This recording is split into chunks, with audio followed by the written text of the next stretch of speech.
किसानों की आत्महत्या में इस बात का तो चलिए योगदान रहता ही है, भारी ब्याज पर कर्ज वगैरह उठा लिया।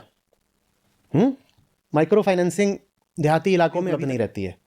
माइक्रो फाइनेंसिंग माने छोटे कर्जे, छोटे कर्जे, वो भी आमतौर पे बिना किसी कोलेटरल वगैरह के। तो जैसे मदर इंडिया में देखा था ना, गांव का सुक्खी लाला, तो उस तरीके के सुक्खी लाले अभी भी होते हैं गाँव में।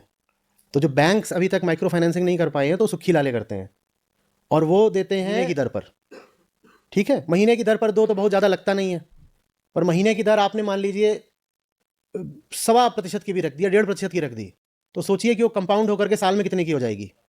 वो सिर्फ बीज के लिए या पेस्टिसाइड या फर्टिलाइजर भर के लिए नहीं कर्जा उठा के फंसते, वो ऐसे भी उठाते हैं। कोई मर गया है, उसकी 13वीं करनी है, और नहीं तो अंधविश्वास है कि वो पितरों की आत्मा नर्क में फड़फड़ाएगी, तो बहुत सारा करके फिर सबको खाना खिलाएगा और इस तरह की चीज़ें करेगा और दान दक्षिणा करेगा। और अगर लड़की है, और लड़की तो होती है, बहुत सारी लड़कियां होती हैं, शादी करनी है और शादी करनी है तो उनको दहेज भी देना है, और दहेज देने के लिए बाप कर्जा पटा नहीं पाएगा तो फिर आत्महत्या करेगा।